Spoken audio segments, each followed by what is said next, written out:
My name isn't important. What matters is where I grew up. I'm from a tiny village in northeast China, in Liaoning province. If you look at a map, it's just a speck between fields and low black hills, a place the wind never forgets. Winters there are long and heavy. Snow covers everything for months. After 5 in the afternoon, the fields turn into a white desert. The sky turns dark blue, and the only lights are a few red lanterns shaking in the wind. At night you don't hear traffic, or neighbors arguing.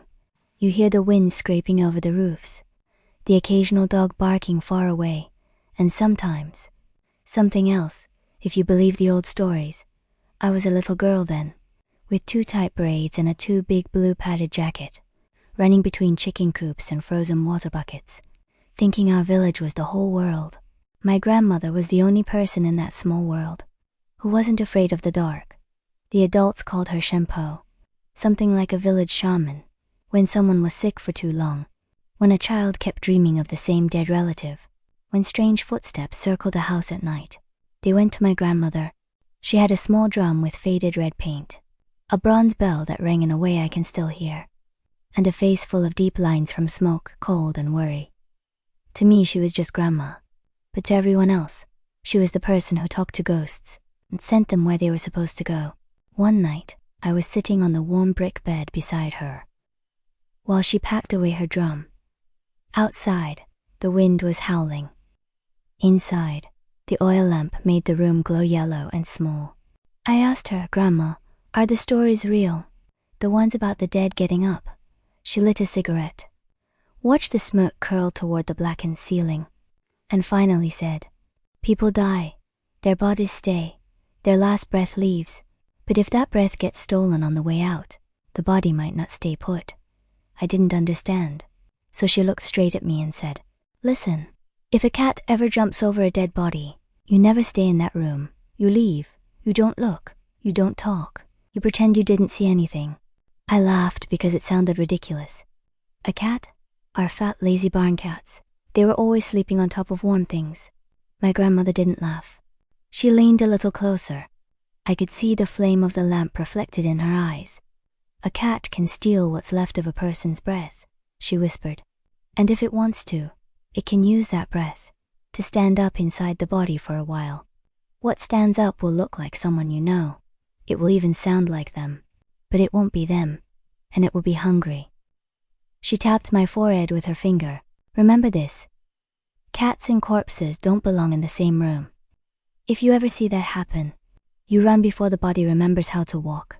At the time, I thought she was just trying to scare me into behaving. Another village superstition to keep children away from funerals. I remembered her words, but I didn't really believe them. Not yet. That winter, in a house not far from ours, someone would forget that rule, and something would stand up. Her name was Lee, but like most old women in our village, everyone just called her Old Lady Lee. She lived 2 turns down the main dirt road from us, in a low house with crooked wooden fencing, and a pear tree that almost never grew fruit. Her husband had died years earlier. She lived with her only son and his wife. When adults thought children weren't listening, they said things like, "The daughter-in-law has a sharp tongue, the son is too soft. Old Lady Lee complains too much." Little things: who cooked, who spent money, who did more work in the fields. But in a small village, little things can pile up like snow on a roof, until one more snowflake is enough to break it. On the day she died, the sky was the color of dirty ice. I remember because I'd been sent to buy salt from the tiny roadside shop. On my way back, I saw a crowd outside her house, boots in the snow, breath hanging white in the air, voices low and tight. I tried to squeeze through the adults' legs, but a hand grabbed the back of my jacket and yanked me out of the circle. It was my grandmother. Her face was so dark it looked almost purple in the cold. "Go home," she told me. "You don't need to see this." I asked her, "Did she die because she was old?" Grandma hesitated just long enough for me to know the answer was no. "She died because she was tired," my grandmother said finally, "and because people forgot how to be kind." Later I heard the adults whisper that when the house was empty, she had used a rope and the ceiling beam to leave this world on her own. They never said the word suicide in front of us, but you could feel it. hanging heavy in the air like smoke. By evening, her body was laid out properly in the main room. According to our custom, she couldn't be buried the same day. Her body had to stay one night in her own home, so her soul could say goodbye, and the living could apologize in silence. White candles burned at her head and feet. The smell of boiled water, candle wax and coal smoke filled the room. My grandmother and the other elders washed and dressed her in clean clothes, their voices low and steady. When they were finished, Grandma turned to the family and spoke more firmly. "Tonight, someone must keep vigil," she said. "Her son must stay by her side, and listen carefully. No animals in this room. Not the dog, not the cat, not even a chicken." Old Lady Lee's son nodded quickly, eyes red from crying. They did have a cat, a big lazy tabby that loved to sleep on the warm stove or on piles of laundry. Grandma saw it lurking near the doorway and pointed with her chin. "Tie it up outside," she said. "Tonight of all nights. You don't want a cat near her." That night, my parents and I ate quickly and went to bed. The power went out after dinner, so we used an oil lamp and thick quilts. The wind pushed against the thin walls, and snow scratched softly at the paper window. Lying between my parents on the warm brick kang, I asked, "Is Old Lady Lee lonely now?" My mother shushed me. My father made a small sound in his throat, but didn't answer. Somewhere out there, in a house that looked just like ours, her body lay on a board between 4 candles. Her son sat beside her. Her daughter-in-law tried and failed to sleep in another room, and my grandmother was there too, sitting in a corner with her drum near her knees, keeping one eye on the white sheet and one eye on the door. I know this now, because later, she told me what happened in that room while I was asleep. It was late, the kind of late, when even the wind sounds tired. The son and a neighbor sat near the board, drinking cheap liquor to stay awake. They talked about anything, except the white shape between them. After a while, the neighbor's head dropped forward, his cup tilted in his hand, and he started to snore softly. The son stood up to go to the outhouse outside. Cold air rushed in when he opened the door, snowflakes spinning briefly in the candlelight. Then the door closed again, and the room went quiet. Just the crackle of the candles, the soft breathing of the sleeping neighbor, and the tick of cooling metal in the stove. Then, from under the table near the door, my grandmother heard a soft sound, the scratch of claws, a low, questioning merow. The tabby cat. Somehow, someone had not tied it up properly. Maybe the rope was old. Maybe someone felt sorry for it in the cold. It slipped into the room, like a shadow too low for the candles to chase. Grandma stood up so fast her knees cracked. But before she could reach it, the cat leaped. In the flickering light, she saw it land, lightly, almost gracefully, right on top of the white sheet, covering Old Lady Lee's chest. For a heartbeat, everything in the room held still. The candles, the sleeping neighbor, the cat. Then the cat's body went rigid, fur lifting, eyes staring straight ahead. And under the sheet, something moved, my grandmother said. It looked like someone breathing in reverse, the chest rising too fast not to pull air in, but to grab something back. Old Lady Lee sat up, not slowly, not like a sick person struggling for balance, but all at once, as if an invisible hand yanked her straight up by the shoulders. From my bed at home, I didn't see any of that. What I remember is this. Sometime in the deep of the night, I woke to the sound of running feet outside, boots slamming against frozen ground, and a man's voice, high and torn with panic, screaming into the snow-filled darkness. My mom stood up. My mom stood up. "Help! Someone help!" Our dog, tied in the yard, didn't bark. It just started to whine, low and long, like it was mourning something that wasn't dead yet. I tried to climb off the chang, but my mother's hand slammed down on my shoulder. "Don't open the door," she whispered. "No matter what you hear, don't open it."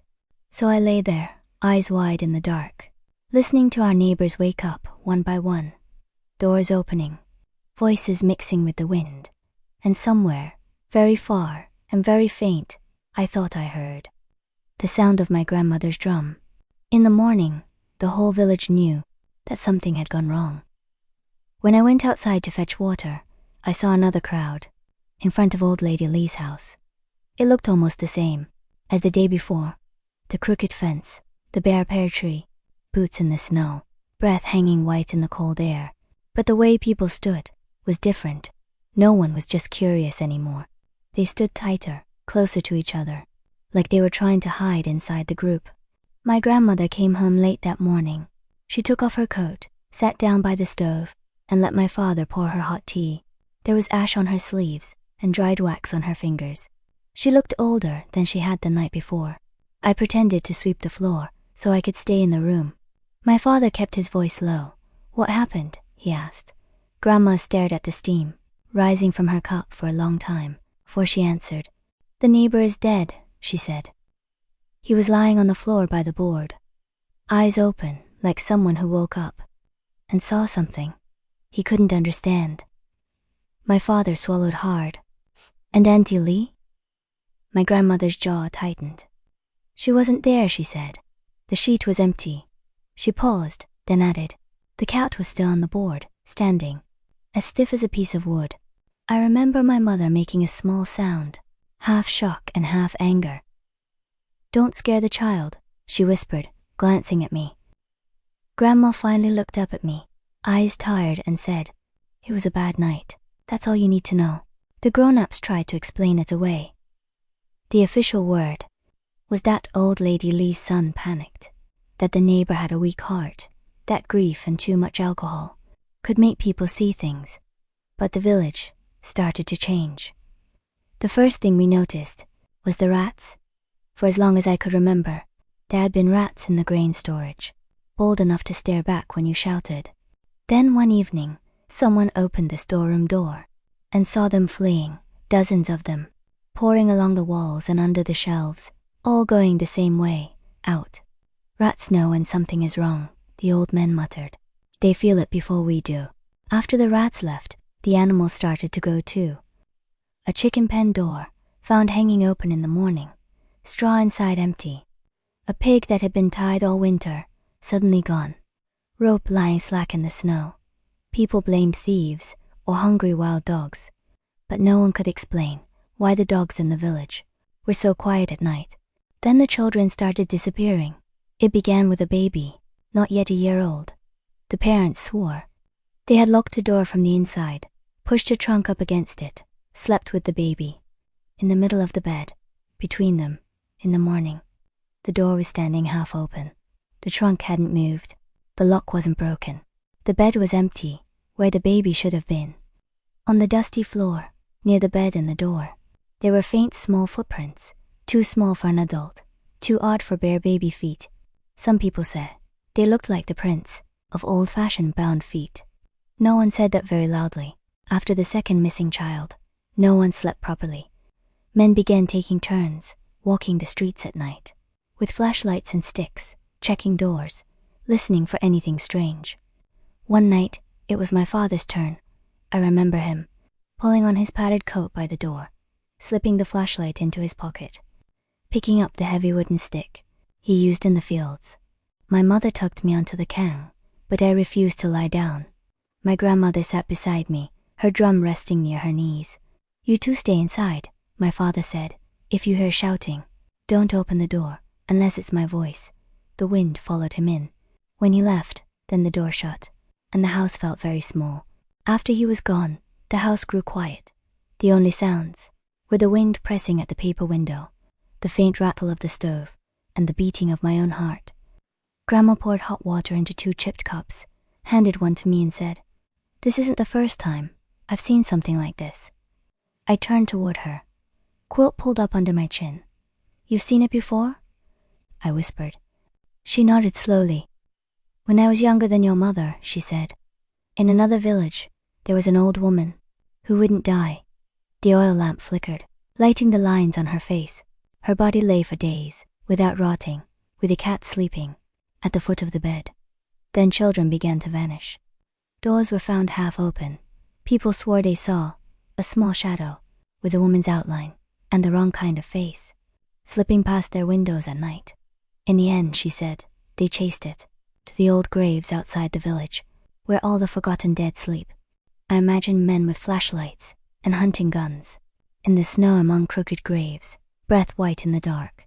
circling something that moved, like a person, but didn't stand like one. Did they kill it? I asked. Grandma's eyes were on the lamp flame. They burned what they caught, she said, but I don't know. If it was the same thing that had been taking the children, or just the last skin it happened to be wearing. She looked at me then, suddenly sharp again. Listen to me, she said. In times like this, you do not go out after dark. If you must pass a graveyard, you don't walk in a straight line. You walk in circles, make it turn with you, confuse its feet. Her hand tightened on the drum. And if something knocks on the window, or calls you by name, in a voice that sounds almost like someone you know. She held my gaze. You don't answer. You don't open the door. You pretend you're asleep. Until morning. I nodded. Because what else does a child do? I thought it was just another story. I didn't know yet that whatever had stood up in Auntie Lee's house wasn't done walking, and that before long it would come to our window. And that before long it would come to our window. On the night it finally came to our window, the snow had been falling since the afternoon. By evening, the village looked like it had been buried under a white blanket. Most houses were dark. Only a few windows still showed a little yellow light. Behind the curtain of snow, one of them was ours. Inside, my grandmother was even more serious than usual. She tied our dog inside the house instead of outside, even though it hated the stove smoke, and kept trying to pull away from the door. She pasted fresh yellow talismans on the doorframe and around the window, her fingers moving quickly, lips moving even faster, in words I didn't recognize. On a low table near the wall, she set up a tiny makeshift altar, a red candle, a bowl of rice, 3 sticks of incense that bent under their own ash. Why are you doing all this? I asked. She didn't look at me. Because sometimes, she said, when a thing wants to come in, it can't cross the threshold by itself. It needs someone to open a door, or answer a call, or say come in, at the wrong time. She finally turned toward me. Tonight, we won't make it easy for it. The wind screamed around the house, making the paper window shiver. Bare branches scratched against the paper, their shadows sliding across it, like long black fingers. My father was out on patrol, at the far end of the village. My mother lay on the inner side of the kang, half sitting, half lying, pretending to rest, but never fully closing her eyes. I sat between them and my grandmother, wrapped in quilts, watching the window as the shadows moved. Then, sometime after midnight, the wind stopped, not slowly, all at once, like someone had cut the sound with a knife. In the silence, I heard it. Not loud, not dramatic, just a soft, careful scratching on the paper window, like fingernails or claws, dragging slowly down the other side. The paper bulged inward, a small bump forming in the center, pressed by something that wasn't the wind. The dog started to shake, nails ticking nervously on the brick floor. It didn't bark.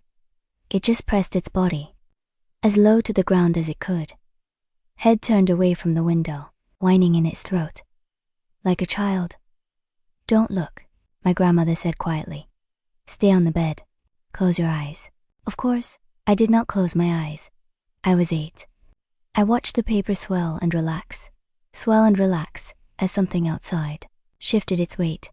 Against the window, I slid my legs out from under the quilt and let my bare feet touch the cold brick floor. My mother reached for me, in her half-sleep, but her hand only caught a corner of the quilt. Slowly, I walked toward the window. The dog's eyes followed me in panic, but it didn't make a sound. Behind me, I felt my grandmother watching my back and the window at the same time. Standing right in front of it, I could hear the faintest breath on the other side of the paper. Slow, wrong, something hard, pushed against the paper, right where my face was, stretching it thin like a fingertip, testing the inside of a balloon. Then, with a tiny tearing sound, the paper split. A small hole opened, just big enough for one curious eye and one foolish child to look through. I pressed my own eye to the hole and looked out. For a second, my brain refused to understand what I was seeing. On one side of the hole was half of an old woman's face, wrinkled skin, sunken cheek, a familiar shape, like the grandmother's I saw every day. On the other side was short, coarse fur, and a single yellow cat eye, pupil a thin black slit that widened when it saw me. The two halves met in the middle, in a crooked line. That wasn't a scar, wasn't a seam, but something in between. The mouth was the worst part. It stretched into an almost smile, showing small, uneven teeth that didn't seem to know whether they belonged to a human or an animal. The face leaned closer to the hole, so close I could smell something like old incense and wet fur. "Little one," it whispered. The voice sounded like two people speaking at the same time, one an old woman, one a low purring from deep in a cat's throat. "Open the door. Your grandma is tired. I'll watch the house for you." A hand grabbed the back of my neck, so fast I didn't even have time to scream. My grandmother yanked me backward, away from the window, hard enough to make my teeth knock together. She shoved my face into her chest, one hand covering the back of my head, the other clamping over my mouth. "Don't answer it," she hissed into my ear. The thing outside laughed. It sounded like an old woman coughing and a cat choking on a bone at the same time. My grandmother let go of my mouth just long enough to grab her drum. She began to beat it, slow at first, then faster, the sound filling the small room and pushing against the walls. With her free hand, she slapped fresh talismans onto the door frame, the window frame, anywhere her fingers could reach. The dog finally found its voice and began to howl, long and high, matching the rhythm of the drum. The oil lamp flickered. The red candle flame stretched tall, and all the shadows in the room seemed to twist away from the window. Outside, whatever was pressed against our window began to move. I didn't see it directly, but later my father said that from the road he saw a hunched shadow peel itself away from our glowing paper window and stagger into the snow. It walked like someone wearing a body that didn't quite fit. Each step a little too stiff, a little too careful. Inside, my grandmother kept beating the drum until my ears rang and my chest ached from the sound. Then, as suddenly as the wind had stopped, the scratching on the paper was gone. The dog's howl broke into panting. The candle flame grew short and steady again. "Don't look yet," Grandma said, her hand still on my head. "If you look too soon, sometimes it looks back and remembers you." I stayed pressed against her until my legs went numb and my mother finally dared to breathe normally again. Somewhere outside, the wind started up once more, as if the night had decided to continue, like nothing had happened. That was the night I stopped thinking of my grandmother's stories as stories, and it was the night the village realized that whatever had stood up in Old Lady Lee's house was now walking under our windows. At first light, the men went out. My father came home, with his hair stiff from frozen sweat, his coat smelling of smoke and snow. He didn't even take off his boots before speaking to my grandmother. In the yard, I wasn't supposed to be listening, but in a small house, it's hard not to hear when the adults are afraid. "If we don't follow its tracks now," one of the men was saying, "it would just keep coming back at night." My grandmother nodded once, as if she already knew. That was true. Out beyond the last house, the snow told its own story. My father said the tracks started near Auntie Lee's home. Deep, uneven footprints, like someone walking with stiff legs and too much weight on their shoulders.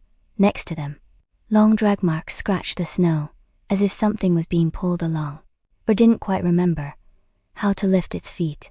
The trail led past frozen fields, past the place where the rats had disappeared, straight toward the old graveyard at the edge of the village. I wasn't there when they finally found it. Children were ordered to stay indoors, doors barred, windows watched from a distance. But I have heard the same story from enough people to know how it went. They followed the tracks to the old overgrown graves, to the place where people who died without family were buried cheaply and then forgotten. Between two crooked mounds, they saw a shape hunched over the snow. From far away it looked like an old woman kneeling, her back to them, head bowed. As they came closer, they saw that her clothes were wrong. A familiar patterned jacket that should have been under the ground with Auntie Lee. Something dark stained the snow in front of her, but there was no smell of fresh blood. We called out. My father told my grandmother that night. She didn't answer. She just started to turn her head very slowly, like her neck had forgotten how to move. No one, not even the bravest men, wanted to see what her face looked like. From the front, someone shouted, someone fired. Then everyone fired. When the echoes stopped, they didn't leave her there. They wrapped whatever was lying in the snow in a sheet, tied it with rope, and dragged it to a clear patch of ground among the graves. They built a fire, the way they might for a winter camp, but with more wood, more fuel, more fear, my father said. The bundle on the flames didn't move like a person. It buckled and twisted too quickly, like there was something inside trying to pull away from its own shape. The smoke smelled wrong, not like meat, not like wood, not like anything he could put a name to. Some men crossed themselves in secret. Others stared at the flames until their eyes watered, and they could claim it was just the smoke, making them blink. A few days later, we were all called to a meeting in the village hall. The benches were full. People sat with their hats in their hands, boots dripping melted snow onto the concrete floor. A man from the township stood at the front of the room, beside a blackboard full of tidy characters. He told us, in a practiced, steady voice, that there had been a criminal gang in the area, that they had used stories of ghosts and cat-faced grandmothers to scare children, to make parents careless, to steal people's belongings, maybe even to take children for money, he said. The police had intervened, that the situation was under control, that we should stop spreading rumors. There are no ghosts, he said firmly, only people who pretend to be ghosts to frighten others for their own gain. We were told to be calm, to lock our doors at night, and above all, not to repeat certain details in front of children. I remember looking around that room and seeing two truths at the same time: what the official wanted us to believe and what people were actually thinking behind their eyes. That night, lying on the kang with the meeting still echoing in my head, I asked my grandmother, was it just bad people pretending to be a ghost? She let out a small breath. That might have been a laugh, or might have been something else.